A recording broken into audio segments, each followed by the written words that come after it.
Ça va faire des heureux. C'est la fin des formateurs en ligne. Et ça va faire des heureux. Le truc, c'est que c'est peut-être même la fin des coachs aussi. Ça fera encore d'autres heureux. Pourquoi je te dis ça? Parce qu'on voit bien que le marché de l'infoprenariat est en crise, en pleine évolution.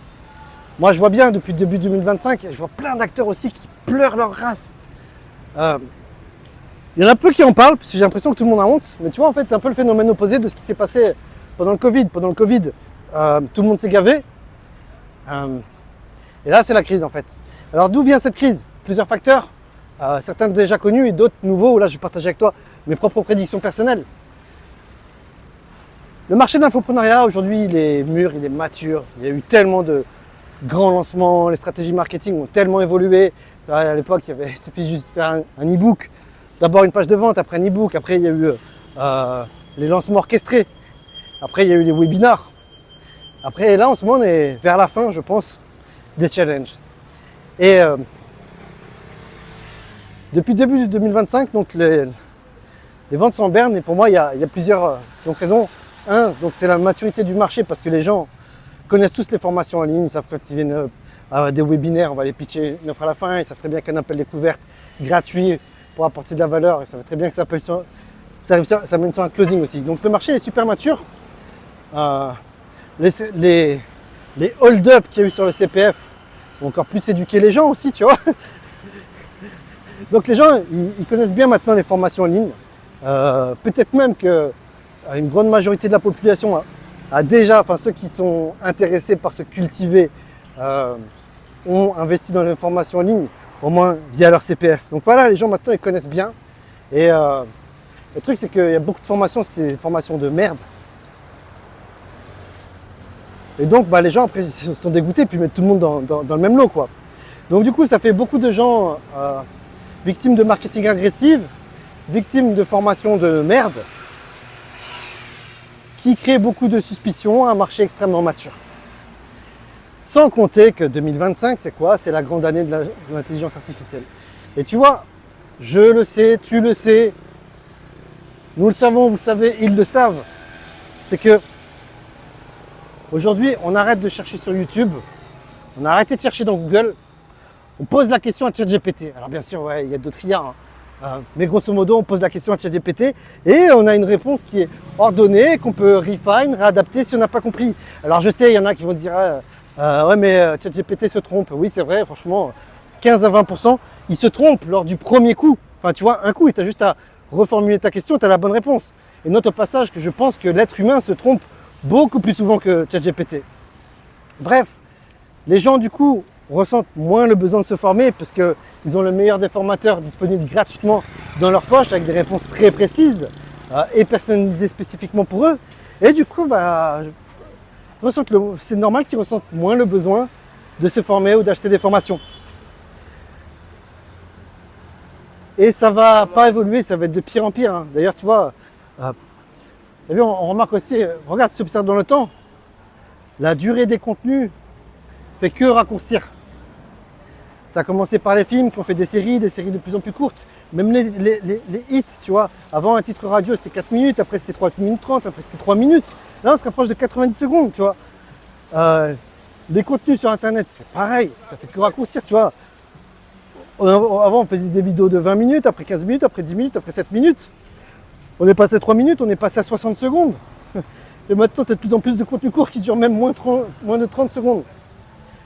Et on voit également que même dans l'industrie de la formation en ligne, le format des formations raccourcis, tu vois. De plus en plus, on se retrouve avec des mini-formations. Donc on voit bien que l'industrie évolue et que les gens ne recherchent plus la même chose. Alors qu'est-ce qu'ils recherchent? Comment ne pas se retrouver largué en 2026? Derrière chaque crise, il y a toujours des opportunités. Et donc là, la question à se poser, c'est quelle est l'opportunité avec l'intelligence artificielle et cette crise? On va se poser la question en fait, qu'est-ce que ChatGPT ne pourra jamais remplacer? Ou plutôt même pas, je pense que c'est même pas la bonne question. Parce que ChatGPT, l'intelligence artificielle, sera remplacée, je vois pas ce qu'elle ne peut pas remplacer. On voit bien, même à l'avenir, il va y avoir des sex bots, quoi, tu vois. La seule chose que l'IA ne pourra pas remplacer, c'est ce que les humains ne veulent pas que l'IA fasse. Je te répète, la seule chose que l'IA ne va pas remplacer, c'est ce que les humains ne veulent pas que l'IA fasse. Et donc, qu'est-ce qu'ils veulent que l'IA ne fasse pas? C'est jouer avec ses émotions. Partager ses émotions avec une IA. Pourquoi? Parce que je pense que c'est une histoire d'ego et puis ça nous déshumanise. Et je vois quand même qu'il y a des exceptions. Les exceptions, ça pourrait être les sexbots IA. Bon, bref. Tu vois, d'ailleurs, moi j'ai lancé un programme j'ai une académie de setting closing. Et je me suis longtemps posé la question, est-ce que l'IA ne va pas remplacer les setters et les closers? Parce que très clairement, l'IA sera meilleure que les setters et les closers. C'est une certitude, ça. Mais le truc, c'est que les gens, jamais voudront se faire closer par des IA. Pourquoi? Parce que lors des closings, justement, on effectue une transaction à travers nos émotions. Et c'est quoi le rapport avec l'infoprenariat? C'est que les gens auront toujours besoin, pas de se former, mais de rester en mouvement. Et pour rester en mouvement, au début, elle faisait appel à des formateurs, après des coachs. Et pour moi, l'évolution de l'infoprenariat va se faire dans le peer-to-peer, dans l'accompagnement d'égal à égal. C'est-à-dire que les gens ne veulent plus acheter de formation, on l'a vu, parce que l'IA fait ça mieux que l'humain, mais ils auront toujours besoin de connexion, ils auront toujours besoin d'un leader qui les drive, qui les dirige, qui les inspire. Et ce qui nous amène au coaching, on va faire du one-to-one. Mais comment tu fais pour scaler quand tu fais du one-to-one, tu vois? On est baisé, l'idée, tu vois, si on entreprend, c'est pas pour être les esclaves de notre business. Donc la solution, c'est de level up ton niveau d'ingénierie pédagogique pour faire en sorte que les gens puissent apprendre et collaborer ensemble. C'est-à-dire, un petit peu comme un prophète ou un leader d'opinion, tu vois, on va emprunter les techniques marketing des sectes et des mouvements politiques pour rassembler des groupes de personnes autour des mêmes valeurs, autour des mêmes objectifs, autour de tout ce qui les inspire et leur fournir les outils pour avancer ensemble. De manière à ce que toi, en tant que leader, tu deviennes le facilitateur, le guide qui montre le chemin non pas à une personne, mais à un groupe de personnes et d'individus qui ont décidé de se soumettre à ton autorité et te font confiance. Alors si ça a du sens pour toi ce que je dis, je t'invite tout simplement déjà à liker cette vidéo, à t'abonner pour ne pas louper la suite et me dire ce que tu penses justement dans les commentaires de ce que tu penses de cette vision. Est-ce que ça te paraît réaliste? Est-ce que pour toi c'est de la merde? Ou surtout toi justement,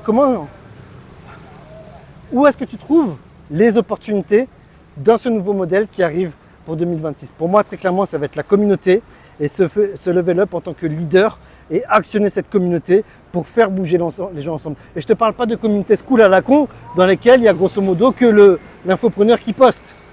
Là, pour moi, c'est un canal, c'est pas une communauté. Une communauté, c'est quand les gens vont s'entraider. Une communauté, tu sais qu'elle est bonne, qu'elle est excellente quand la valeur ne vient pas du leader, mais de la communauté en elle-même.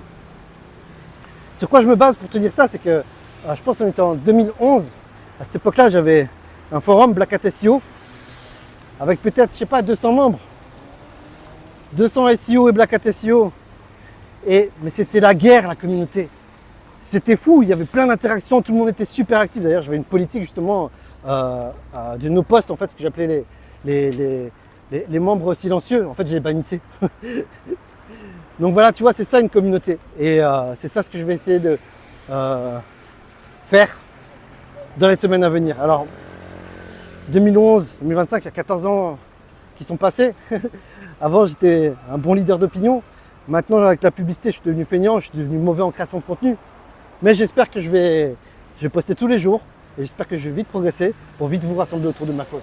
Voilà, et puis si tu as regardé cette vidéo jusqu'à la fin, mets en commentaire cause. Comme ça, je sens que tu l'as regardé. Ciao!